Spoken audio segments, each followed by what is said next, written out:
Hello students, আমি Nitish sir জ্ঞানজ্যোতি coaching সেন্টারের পক্ষ থেকে তোমাদের প্রত্যেককে জানাই আরো একবার স্বাগত।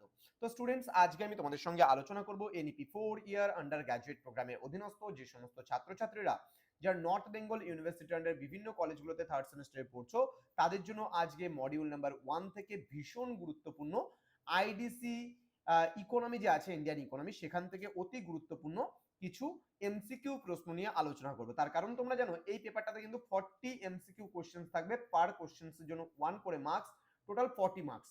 এবং এটা কিন্তু ওএমআর শিটে পরীক্ষা হবে তোমাদের আইডিসি ইন্ডিয়ান ইকোনমিটা।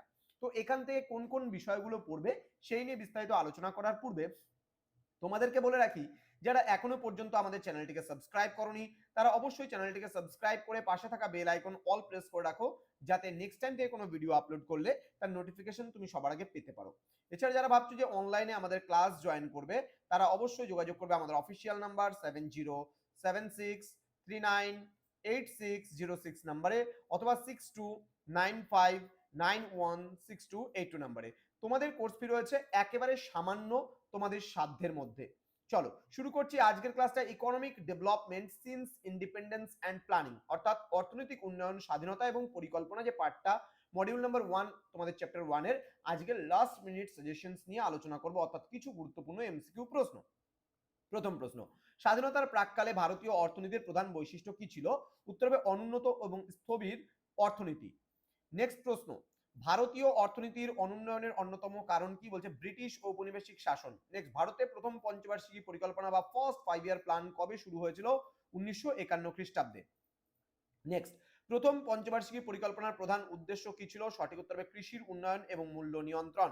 নেক্সট, কোন পঞ্চবার্ষিকী পরিকল্পনায় মহলানবিশ মডেল গ্রহণ করা হয়েছিল? এটা হবে দ্বিতীয়, ঠিক আছে, দ্বিতীয় পঞ্চবার্ষিকী পরিকল্পনায়। নেক্সট রয়েছে দ্বিতীয় পঞ্চবার্ষিকী পরিকল্পনার প্রধান লক্ষ্য কি ছিল? উত্তর হবে ভারী শিল্পের দ্রুত উন্নয়ন। নেক্সট, ভারতের পঞ্চবার্ষিকী পরিকল্পনার মূল উদ্দেশ্যগুলির মধ্যে কোনটি অন্তর্ভুক্ত ছিল? সঠিক উত্তর হবে ওপরের সবগুলি, অর্থাৎ অর্থনৈতিক প্রবৃত্তি, আধুনিকীকরণ এবং স্বনির্ভরতা এবং সমতা কিন্তু হবে। নেক্সট রয়েছে কোন পরিকল্পনাটি গাডগিল যোজনা নামে পরিচিত ছিল? এটা হবে চতুর্থ পঞ্চবার্ষিকী পরিকল্পনা। নেক্সট বলছে 20 দফা কর্মসূচি বা 20 পয়েন্ট প্রোগ্রাম কোন পরিকল্পনার সময় চালু করা হয়েছিল? এটা হবে পঞ্চম পরিকল্পনার সময়। নেক্সট রয়েছে রোলিং প্ল্যান। রোলিং প্ল্যান ভারতে কোন সময়কালে চালু ছিল? 1978 থেকে 80 খ্রিস্টাব্দের মধ্যবর্তী সময়কালে। ভারতের শেষ পঞ্চবার্ষিকী পরিকল্পনা কোনটি? দ্বাদশ পঞ্চবার্ষিকী পরিকল্পনা, 2012 থেকে 2017 খ্রিস্টাব্দ পর্যন্ত যে সময়কাল রয়েছে সেই সময়কালে। নেক্সট রয়েছে ভারতের পরিকল্পনা ধারণাটি কোন দেশের পরিকল্পনা মডেল দ্বারা অনুপ্রাণিত? উত্তর হবে রাশিয়া, সোভিয়েত ইউনিয়ন। নেক্সট রয়েছে নীতি আয়োগ কবে গঠিত হয়েছিল? 1 জানুয়ারি 2015 সাল। নেক্সট রয়েছে নীতি আয়োগ কিসের প্রতিস্থাপক হিসাবে গঠিত হয়েছিল? পরিকল্পনা কমিশন বা প্ল্যানিং কমিশন।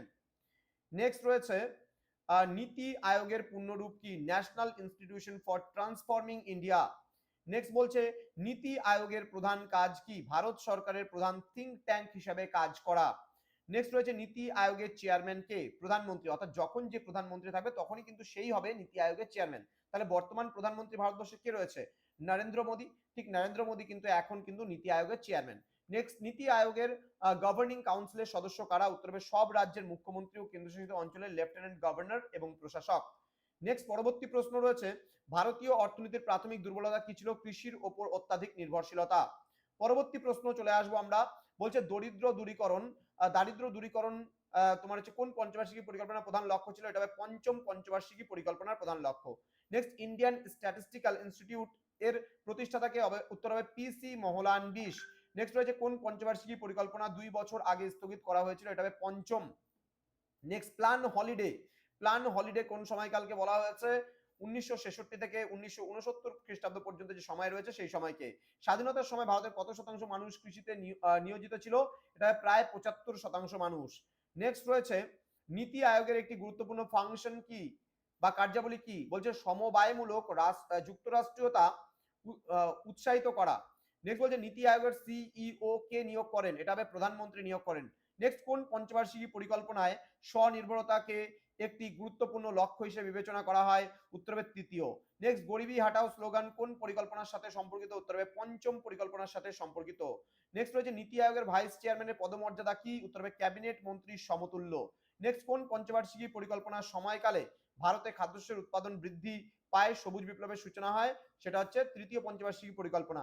নীতি আয়োগের টিম ইন্ডিয়া হাব কিসের প্রতিনিধিত্ব করে? উত্তর হবে কেন্দ্র ও রাজ্যগুলির অংশগ্রহণের প্রতিনিধিত্ব করে। নেক্সট, ব্রিটিশ শাসনকালে ভারতীয় অর্থনীতির স্থবিরতা বলতে কি বোঝায়? বলছে প্রায় কোনো প্রবৃদ্ধি না হওয়া। নেক্সট রয়েছে পরিকল্পনা কমিশনের প্রথম চেয়ারম্যান কে ছিলেন? উত্তর হবে জওহরলাল নেহরু। নেক্সট রয়েছে পঞ্চবার্ষিকী পরিকল্পনা তৈরির চূড়ান্ত অনুমোদন দিত কোন সংস্থা? উত্তর হবে জাতীয় উন্নয়ন পরিষদ। নেক্সট বলছে ভারতের ব্রিটিশ আমলে ভারতের শিল্পায়নের বৈশিষ্ট্য কি ছিল? উত্তর হবে ভারতের বিশ্ববিখ্যাত হস্তশিল্পের পতন। নেক্সট রয়েছে স্বাধীনতা লাভের সময় ভারতের কৃষির প্রধান সমস্যা কি ছিল? উত্তর হবে ওপরে সবগুলি, অর্থাৎ সেচের সুবিধা, ভূমি রাজস্ব ব্যবস্থা এবং প্রযুক্তির অভাব, সবগুলোই কিন্তু সঠিক উত্তর হবে। নেক্সট রয়েছে দ্বিতীয় পঞ্চবার্ষিকী পরিকল্পনায় কোন ইস্পাত কারখানা স্থাপন করা হয়েছিল? উত্তর হবে ওপরের সবগুলি, অর্থাৎ ভিলাইতে হয়েছিল, দুর্গাপুরে হয়েছিল, রাউরকেল্লাতে হয়েছিল। নেক্সট, কোন বছরটিকে great divide year of great divide বা গ্রেট ডিভাইড ইয়ার বলা হয়েছিল? 1951। নেক্সট, নীতি আয়োগের ভিশন বা স্ট্র্যাটেজি ডকুমেন্ট এর সময়কাল কত ছিল? উত্তর হবে 15 বছর। নেক্সট, নীতি আয়োগের অধীনে বর্তমানে ভারতের পরিকল্পনা কাঠামো কেমন? এটা হবে 30 বছর ভিশন, 7 বছর কৌশল, 3 বছর অ্যাকশন এজেন্ডা। নেক্সট রয়েছে স্বাধীনতা পরবর্তী সময়ে ভারতীয় অর্থনীতির কোন ক্ষেত্রের অংশ জিডিপিতে সবচেয়ে কম ছিল? উত্তর হবে শিল্প। পরবর্তী প্রশ্নগুলো আলোচনা করার পূর্বে তোমাদেরকে বলে রাখি, তোমরা যদি পিডিএফ আকারে সম্পূর্ণ নোটস গুলো পেতে চাও বা আমাদের কাছ থেকে বই পেতে চাও, তাহলে যোগাযোগ করো আমাদের অফিসিয়াল নাম্বার 7076398606 নাম্বারে অথবা 6295916282 নাম্বারে। চলো শুরু করছি পরবর্তী কোশ্চেন গুলো। ভিডিওটি অবশ্যই বন্ধুদের সঙ্গে শেয়ার করবে। কি বলছে? নীতি আয়োগের মূল উদ্দেশ্যগুলির মধ্যে কোনটি নয়?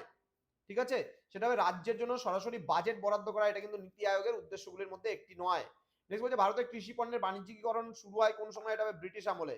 নেক্সট, কোন পঞ্চবার্ষিকী পরিকল্পনায় আঞ্চলিক ভারসাম্যহীনতা দূর করার উপর জোর দেওয়া হয়েছিল? এটা হবে চতুর্থ। নেক্সট, নীতি আয়োগের সদস্য সংখ্যা কত? উত্তর হবে নির্দিষ্ট নয়, কারণ প্রয়োজন অনুসারে এটা পরিবর্তনশীল হতে পারে। পরবর্তী প্রশ্ন, নীতি আয়োগের পিলার কোনটি? এটা হবে জ্ঞান ও উদ্ভাবনী হাব এবং টিম ইন্ডিয়া হাব, অর্থাৎ নলেজ অ্যান্ড ইনোভেশন হাব হবে এবং টিম ইন্ডিয়া হাবও কিন্তু হবে, অর্থাৎ ক এবং খ উভয়ই, গ নম্বর অপশনটা কিন্তু সঠিক হবে। নেক্সট বলছে দ্বিতীয় পঞ্চবার্ষিকী পরিকল্পনার সময়কাল কত? 1956 থেকে 1961 খ্রিস্টাব্দ পর্যন্ত সময়কাল।